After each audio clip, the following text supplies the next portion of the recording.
ಕೀರ್ತನೆಗಳು 132ನೇ ಅಧ್ಯಾಯ 9ನೇ ವಚನ. ನಿನ್ನ ಯಾಜಕರು ನೀತಿ ಎಂಬ ವಸ್ತ್ರವನ್ನು ಹೊತ್ತುಕೊಳ್ಳಲಿ, ನಿನ್ನ ಭಕ್ತರು ಉತ್ಸಾಹ ಧ್ವನಿ ಮಾಡಲಿ. ಕರ್ತನನ್ನು ಪ್ರೀತಿ ದೇವಚಂದ್ರೆ, ದೇವರಾಗಿರುವ ಯೇಸು ಕರ್ತನ ಅಂಬನೇ ಮುಂಚಾನೆ ವೇಳೆಯಲ್ಲಿ ನಿಮ್ಮನ್ನು ಹೊಂದಿಸುತ್ತೇವೆ. ಈ ದಿವಸ ಸಹ ಕರ್ತನು ನಿಮ್ಮ ಕೂಡ ಮಾತನಾಡುವವರಾಗಿದ್ದಾರೆ.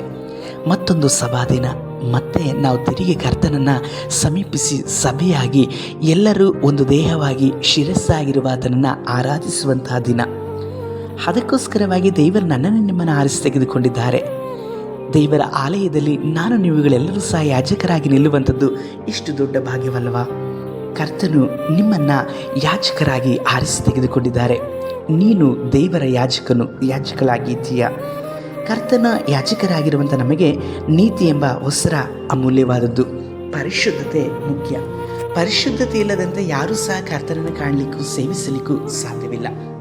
ಆದುದರಿಂದ ಕರ್ತನ ಬಳಿಯಲ್ಲಿ ನಿಲ್ಲುವಂಥ ನಾವೆಲ್ಲರೂ ಸಹ ಪರಿಶುದ್ಧವಾಗಿರಲಿಕ್ಕೋಸ್ಕರವಾಗಿ ಯೇಸು ಕರ್ತನು ಶಿಲುಬೆ ಮೇಲೆ ತನ್ನ ರಕ್ತವನ್ನು ಸುರಿಸಲ್ಪಟ್ಟರು. ಪ್ರೀತಿಯ ದೇವಜನ, ದೇವ ಮಗಳೇ, ಮಗನೇ, ನೀನು ದೇವರಿಗೆ ಯಾಜಕಳಾಗಿ ಇದೆಯಾ? ನೀತಿ ಎಂಬ ವಸ್ತ್ರವನ್ನು ಧರಿಸಿಕೊಂಡು ಆತನ ಆಲಯದಲ್ಲಿ ಸಾಕ್ಷಿಯಾಗಿ ನಿಲ್ಲುವಂಥದ್ದು ಎಷ್ಟು ಉನ್ನತವಾದದ್ದಲ್ಲವ? ಮಾತ್ರವಲ್ಲದೆ ಆತನ ಆಲಯದಲ್ಲಿ ನಾವು ಉತ್ಸಾಹ ಧ್ವನಿಯನ್ನು ಮಾಡುವಂಥದ್ದು, ಸ್ತುತಿಸುವಂಥದ್ದು, ಕೊಂಡಾಡುವಂಥದ್ದು, ಕರ್ತನ ಸಮೂಹದಲ್ಲಿ ನಾವೆಲ್ಲರೂ ಆತ್ಮೀಕವಾಗಿ ಸೇರಿ ಆರಾಧಿಸುವಂಥದ್ದು ನಾವು ಸಭೆಯಾಗಿ ಕೂಡಿ ಬರುವಂಥ ದಿನವಾಗಿದೆ.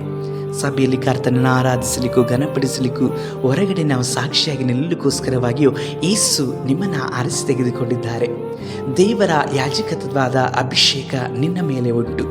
ನೀವು ಕರ್ತನಿಗೆ ಸರಿಯಾದಂಥ ರೀತಿಯಲ್ಲಿ ಸಭೆಯಾಗಿ ಕೂಡಿಕೊಂಡು ಆರಾಧಿಸುವಾಗ ಕರ್ತ ನಿಮ್ಮ ಕೂಡ ವಾಕ್ಯದ ಮುಖಾಂತರವಾಗಿ, ದೇವದಾಸರ ಮುಖಾಂತರವಾಗಿ, ಆರಾಧನೆಯಲ್ಲೂ ಸಹ ಕನಸು, ದರ್ಶನ, ವಾಕ್ಯ, ಆತ್ಮನ ಮುಖಾಂತರವಾಗಿ ನಿಮ್ಮ ಕೂಡ ಮಾತನಾಡಿ ನಿಮ್ಮನ್ನು ಉತ್ತೇಜಿಸಿ ನಡೆಸಲಿಕ್ಕೆ ಶಕ್ತರು. ಯಾಕಂದರೆ ನೀನು ದೇವರು ಆರಿಸಿಕೊಂಡಂತಹ ಯಾಜಕನಾಗಿದ್ದೀಯ. ಪ್ರಿಯ ದೇವರ ಮಗನೇ, ಮಗಳೇ, ಈ ಯಾಜಕೋದ್ಯೋಗವನ್ನು ನಾವು ನೀತಿಯಿಂದ ನಡೆಸುವಂಥದ್ದು ಎಷ್ಟು ಸಂತೋಷಕರವಾದದ್ದು, ಕರ್ತನಿಗೆ ಉಲ್ಲಾಸಕರವಾದದ್ದಲ್ಲವಾ? ಆದ್ದರಿಂದ ನಾವು ಇರುವಂಥ ಎಲ್ಲ ಬಲಹೀನತೆಗಳನ್ನು, ಹತ್ತಿಕೊಳ್ಳುವಂತಹ ಪಾಪಗಳನ್ನು ವಿಸರ್ಜಿಸಿಬಿಟ್ಟು ಕರ್ತನ ಆಲಯದಲ್ಲಿ ನಾವು ಕೂಡಿಕೊಳ್ಳುವಾಗ ಒಂದೇ ದೇಹವಾಗಿ ಶಿರಸ್ಸಾಗಿರುವ ಆತನನ್ನು ಸೇವಿಸುವಂಥದ್ದು ಎಷ್ಟು ಭಾಗ್ಯಕರವಾದದ್ದು. ಈ ದಿನದ ಸಭಾ ಆರಾಧನೆಯಲ್ಲಿ ನಾವು ಇದನ್ನೇ ಆಲೋಚಿಸುವ. ಮಾತ್ರವಲ್ಲದೆ ಕರ್ತನು ಈ ದಿನದಲ್ಲಿ ನಮಗೆ ಕೊಡಬೇಕೆಂಬುದಾಗಿರುವಂತಹ ಆಶೀರ್ವಾದಗಳನ್ನು ಯಾವ ತಡೆಗಳು ಇಲ್ಲದ ಹಾಗೆ ಸ್ವೀಕರಿಸಲಿಕ್ಕಾಗಿ ನಾವು ಯಥಾರ್ಥವಾಗಿ ಕರ್ತನ ಸಮ್ಮುಖದಲ್ಲಿ ಒಪ್ಪಿಸಿಕೊಡೋಣ.